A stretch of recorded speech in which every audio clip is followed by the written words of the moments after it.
So how does a nice believer that loves God with 100% of her life become a witch? Why would you even want to? Yeah, well, that's a great question. And I'm so excited to tell this part of my story. So, yeah, like you said, I love the Lord. There was a time before I was radically transformed that I was living in darkness. So, for about 9 years of my life, I did so many drugs and was out on the streets. But around the age of 13, even though I was in a Christian home, I became extremely depressed. I was bullied at school. I didn't have any self-worth. There was a lot of abuse happening in the home. And so I remember going to a friend's house because my mother didn't allow us to watch anything. She would say, I don't want anything demonic on my TV. That meant Smurfs. That meant The Simpsons. I'm dating myself right now. That meant anything that had rebellion or sorcery, she would not allow us to watch. But I knew if I went to a friend's house, I could watch whatever I wanted to. And so I went to this friend's house, and the movie came out in 1996. It was called The Craft. And this movie was about 4 witches in high school. And I watched the movie, and I was completely overtaken by the movie, meaning I wanted to become like these witches. What were you looking for with this power? Did you ever know? Power, control in a situation in a life that I felt like I had no control. And so it looked like to me, these 4 witches, they were going to their high school and they were making these bullies pay for picking on them. They were getting, people to like them and getting all the things that they wanted. And so I looked at that like, I want that too. By the way, I hear the term a lot, Wicca. What is Wicca?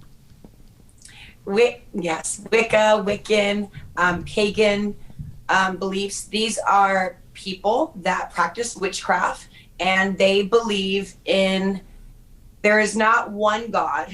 There is many gods, goddesses, that earthly things can have spirits, like a tree can have a spirit, and animals can have a spirit. And so all of these things have power, and they were all kind of connected as one. And so that's in a nutshell. And there's many different categories of that, but in a nutshell, that's what it is. They don't believe in some may believe in God, like we believe in God, but they believe he's not the only one, that there are all sorts of other gods. And in fact, that we are also gods. Well, how did you leave Wicca or witchcraft? How did you get dissatisfied? And I would have to believe that you open yourself up to powerful, familiar spirits through witchcraft. Absolutely. Well, I'll tell you, it started real innocent. Like I see today, with people getting into having healing crystals and burning sage and looking for an energy or a power that was going to help me to just be happier in life. And so something that started very innocent, I would get the spell books and, just do these little things I didn't think were a big deal, became deeper and darker, and to the point where, like, on Halloween, we'd be sitting around in a circle, summoning up these deities, gods, goddesses, to come, which we know they're demons in the Christian world, to come into the place where we were and to enter into our bodies and give us power. And so the way that I got out of it, most people probably think I'm going to say that God just came down and just like wrecked my life and just power came on me. I actually got so deep into it that the things that started happening around the house, it was like, the only way I can describe it was like living in a haunted house. I was so terrified of how deep I had gotten into it and what began to happen that I actually got out of it without even yet encountering God, which happened a little bit later. I got out of it because I remember my mom saying, you don't need to be involved in that stuff and it'll take you out. And I remember going, I can't do this anymore. I don't want to practice spells anymore. And it took a while for the Lord to really grip my heart, but I got out of it because I felt like I was living in a haunted house. And if I didn't get out of it, that these spirits would kill me in my sleep. Well, you, in addition to drugs, you became a cutter. Yeah. What causes so, a young person to become a cutter, and how bad was it? For me, it was very bad.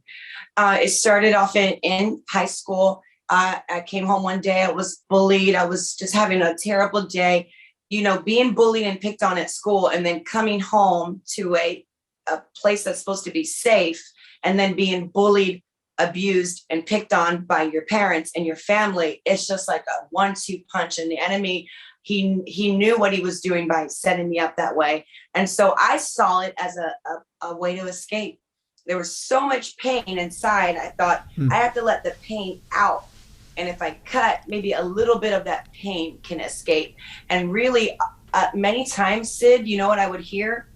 I would hear a whisper like this: go cut yourself, cut yourself, cut yourself. It was that was those demons. Yes. They were inside, outside. Yes. And they only have one purpose: use you and destroy you. Right. That's it. Exactly.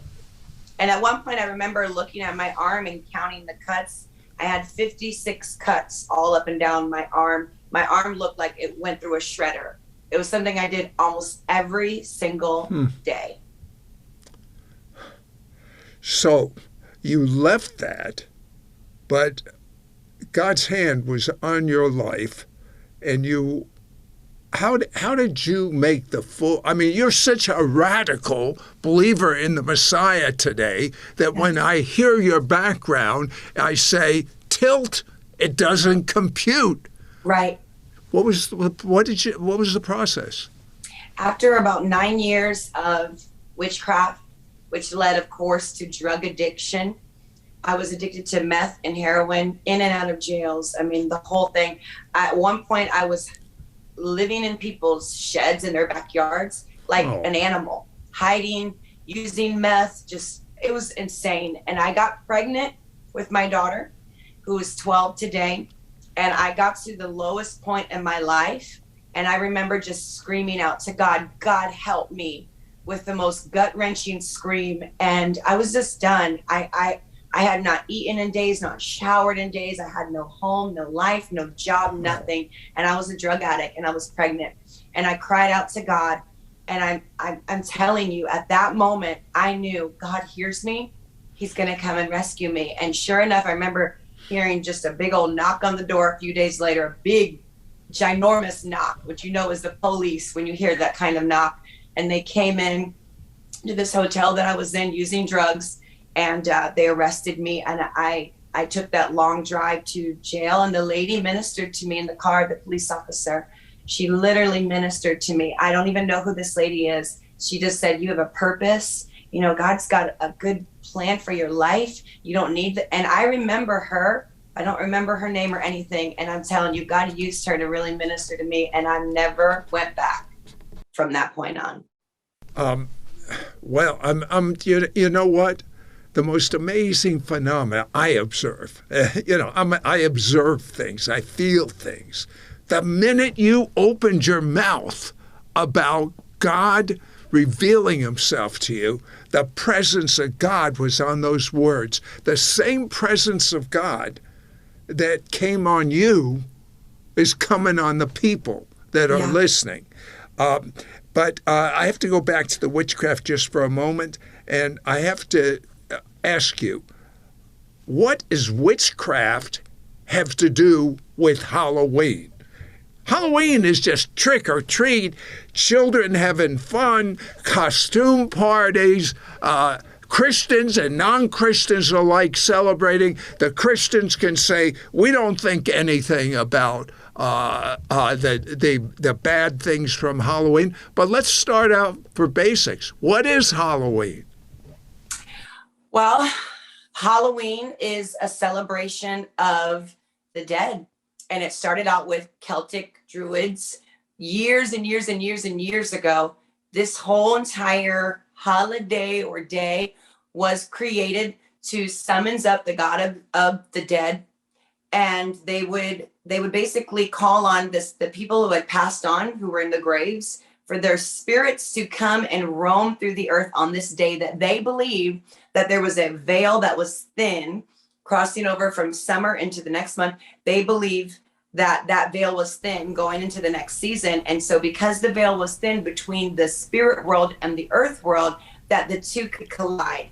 And so that's what they wanted. It was all steeped in witchcraft. It was all steeped in communicating with the dead. That's the original root and origin of this holiday. So much so that they believed that this happened, and they felt this happening, that they would disguise themselves in costumes so that these spirits that were roaming around the earth on this day, that they wouldn't try to take vengeance out on them as a human, that the spirits would see them dressed up as a ghost, and they would pass the human by and go to the next one. And so that's where we incorporate costumes and dressing up. That's why a lot of times when you see costumes, although you see nice angels and these things, but most of them are scary.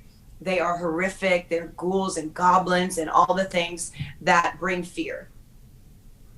And by the way, if there's one spirit that we've seen rear its ugly head because of COVID, it's the spirit of fear. We don't need anything in addition Come on. to bring fear on people. Right. But do you think, or no, I'm just curious, do witches use